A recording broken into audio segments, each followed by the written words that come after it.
नमस्कार दोस्तों, धर्म रहस्य चैनल में आप सभी का एक बार फिर से स्वागत है। पिछली बार की बात को आगे बढ़ाते हुए हम एक बार फिर से दुर्लभ मणियों के विषय में ज्ञान प्राप्त कर रहे हैं। ऐसी दुर्लभ मणियां जो व्यक्ति को या उसके भाग्य को तुरंत परिवर्तित कर सकती हैं। तो आज का विषय हमारा है हस्तमणि, यानी कि हाथी की मणि। क्या एक ऐसी कोई चीज होती है? क्या इनका पौराणिक ग्रंथों में या तांत्रिक ग्रंथों में वर्णन मिलता है? ये कितनी दुर्लभ है और किस परिस्थिति में पाई जाती है, इसके विषय में हम लोग चर्चा करेंगे। हस्तमणि का जो रहस्य है, अगर उसकी उत्पत्ति की बात की जाए तो यह कहा जाता है कि जो भी हाथी 100 वर्ष की आयु को प्राप्त कर लेता है, इसके बावजूद भी मृत्यु को प्राप्त नहीं होता है, उसके मस्तक में एक विशेष प्रकार की मणि प्रकट हो जाती है, क्योंकि ऐसे हाथी को हम गजेंद्र कहते हैं। यह उन्हीं हाथियों के मस्तक में पाई जाती है जो अत्यधिक वृद्ध होते हैं, शक्तिशाली होते हैं, दिव्य गुणों से युक्त होते हैं और इन हाथियों को बहुत ज्यादा शक्ति प्राप्त होती है। यह मणि बहुत ही ज्यादा चमत्कारिक होती है। इसे जो भी व्यक्ति अपने पास रखता है, वह धन, वैभव और सौभाग्य को बड़ी ही आसानी के साथ प्राप्त कर लेता है। तांत्रिक विद्या की अगर बात की जाए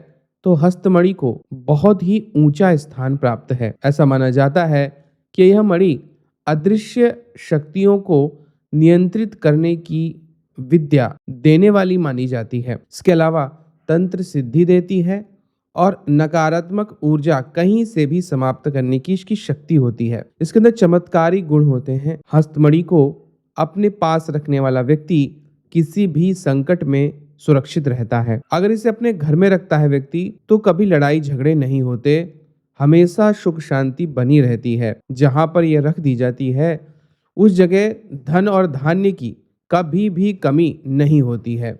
यह मणि मानसिक शांति, आध्यात्मिक उन्नति में सहायक मानी जाती है। यह मणि किसी भी प्रकार से जो व्यक्ति प्राप्त कर ले, वह कभी भी इसे खरीदे या बेचे नहीं, क्योंकि इससे यह शक्ति या इसकी ऊर्जा अशुभता प्राप्त करती है। अगर हस्तमणि कहीं से प्राप्त हो जाए तो इसका उपयोग धार्मिक कल्याण के लिए करना चाहिए। हस्तमणि से जुड़ी हुई मैं पौराणिक कथा की अगर बात करूं तो इस प्रकार से है कि प्राचीन काल में हस्तमणि का जो विवरण है, वह भगवान इंद्र और उनके हाथी से संबंधित है। यह कथा हमें पौराणिक ग्रंथों में देखने को मिलती है। एरावत और हस्तमणि का रहस्य। सृष्टि के आरंभ में जब समुद्र मंथन हो रहा था, तब कई दिव्य वस्तुएं प्रकट हुई थीं। इन्हीं में से एक था एरावत, जो कि इंद्र का वाहन भी बना। एरावत एक अद्वितीय और दिव्य हाथी था। उसके शरीर से प्रकाश की किरणें निकलती रहती थीं। एरावत के मस्तक में ही यह मणि सबसे पहले स्थापित थी और उसे सारी शक्तियां इसी मणि के माध्यम से मिलती थी। यह मणि इतनी दिव्य थी कि एरावत जहां भी जाता वहां प्रकाश फैल जाता। यह मणि प्राकृतिक आपदाओं को रोकने और देवताओं की रक्षा करने की शक्ति रखती थी। एरावत के कारण ही, एरावत की मणि के प्रभाव से इंद्र कभी युद्ध में असफल नहीं होते थे। हमेशा उन्हें विजय की प्राप्ति होती थी, क्योंकि एरावत पर बैठकर जब भी इंद्र युद्ध करने निकलते थे तो मणि की शक्ति से उन्हें सर्वत्र विजय प्राप्त होती थी। एक बार विशेष घटना घटित होती है।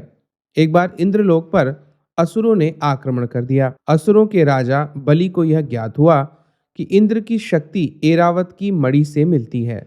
बलि ने अपने मायावी जादूगरों और तांत्रिकों को बुलाकर मणि को चुराने की योजना बनाई। एक रात जब एरावत विश्राम कर रहा था, तब असुरों ने तंत्र से उसकी मणि को चुरा लिया। मणि के गायब होने से एरावत ने अपनी दिव्यता खो दी और इंद्रदेव की शक्तियां भी कमजोर पड़ गईं। इसी के परिणाम स्वरूप असुरों ने जब इंद्रलोक पर हमला किया तो इंद्रलोक उन्होंने विजय प्राप्त कर ली थी। भगवान विष्णु ने इस वक्त फिर सहायता की। इंद्र ने भगवान विष्णु से प्रार्थना और सहायता मांगी। भगवान विष्णु ने नारायण का रूप लेकर असुरों से मणि वापस लाने का वचन दिया। वे बलि के पास पहुंचे और मायावी खेल से मणि को उन्होंने पुनः प्राप्त कर लिया। मणि को वापस पाकर एरावत की शक्तियां फिर से जागृत हो गईं और इंद्र ने असुरों को पराजित कर स्वर्ग से निकाल दिया। इस घटना के बाद से हस्तमणि को और भी अधिक पवित्र और दिव्य माना जाने लगा। इसके बाद हमारे यहाँ पौराणिक राजाओं के पास जिनके भी हाथी 100 वर्ष की आयु प्राप्त कर लेते थे, उनके मस्तक में यह अपने आप उत्पन्न होने लगी और इस प्रकार से जुड़ी हुई हमें बहुत सारी कथाएं भी देखने को मिलती हैं। हालांकि यह माना जाता है कि कोई हाथी 60 से 70 वर्ष तक जीवित रहता है। कुछ एक हाथी 82-83 वर्ष तक भी जीवित रहे हैं।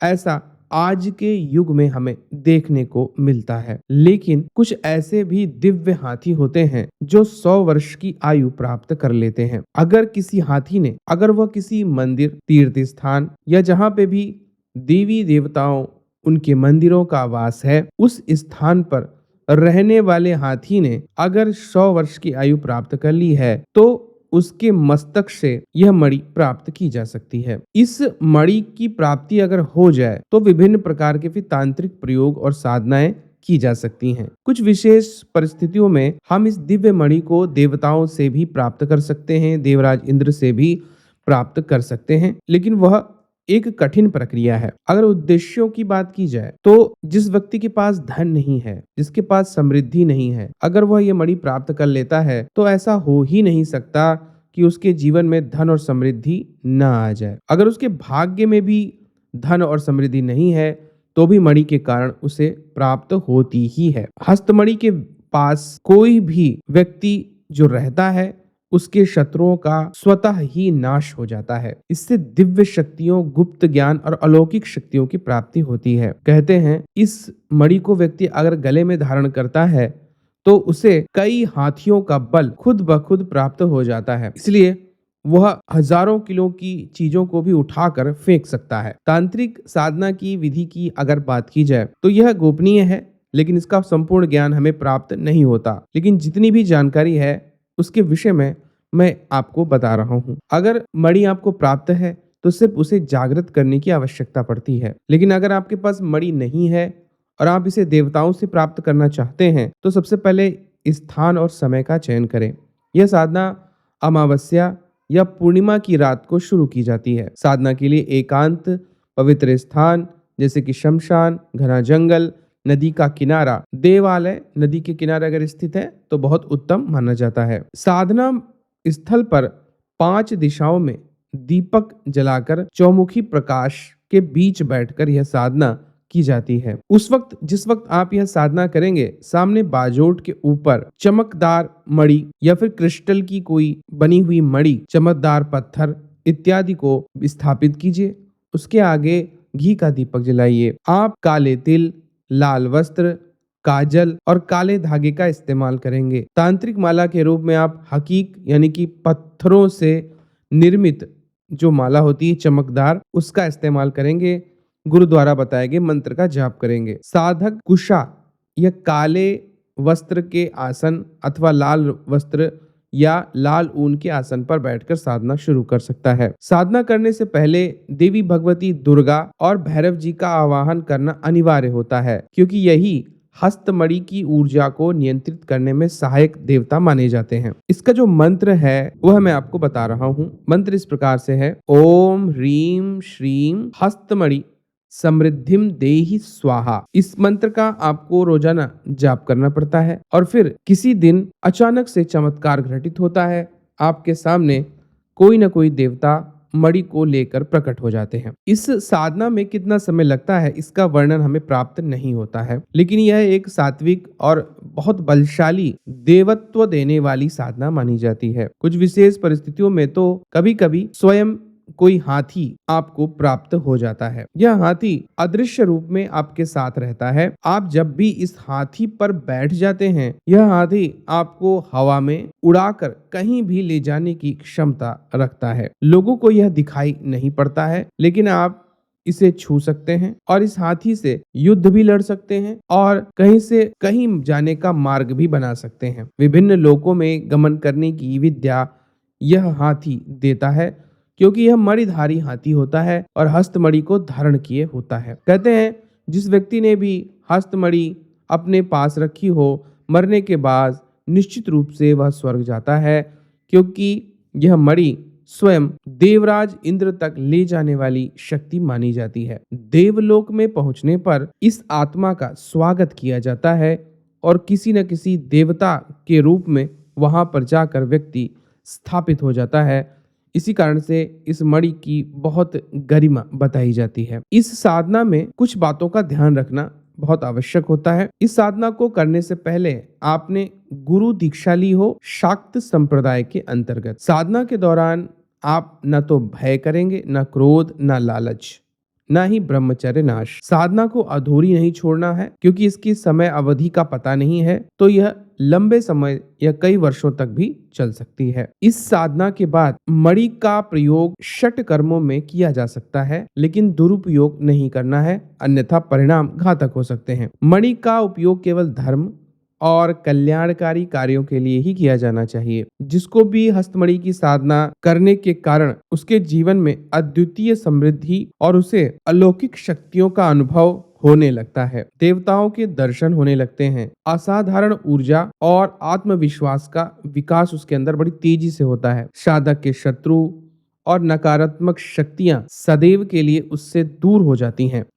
यह हस्तमणि न सिर्फ आत्मा को शुद्ध करती है, बल्कि मन को नियंत्रित करती है, ब्रह्मचर्य स्थापित करती है और यह व्यक्ति बहुत परोपकारी और दिव्य स्वरूप को धारण कर लेता है। व्यक्ति स्वयं के लिए ना सोचकर समाज और अपने कल्याणकारी जनता के लिए सोचने वाली उसकी स्वयं की स्थिति हो जाती है। इसीलिए इसको बड़ी सात्विक और बहुत शक्तिशाली साधना भी माना जाता है। साथ ही इस मणि को प्राप्त करने पर अद्वितीय शक्तियां प्राप्त होती हैं। व्यक्ति के अंदर अगर सिद्धियों की बात की जाए तो असीमित बल प्राप्त होता है, जैसे कि महाभारत में भीम के पास में था। तो यह थी जानकारी एक दुर्लभ और दैवीय मणि, जिसको हम हस्तमणि यानी हाथी की मणि कहते हैं। आशा करता हूं यह वीडियो आप लोगों को पसंद आया होगा। ऐसे ही वीडियो को लाइक शेयर करते रहें। चैनल पर नए हैं तो सब्सक्राइब करें। आप सभी का दिन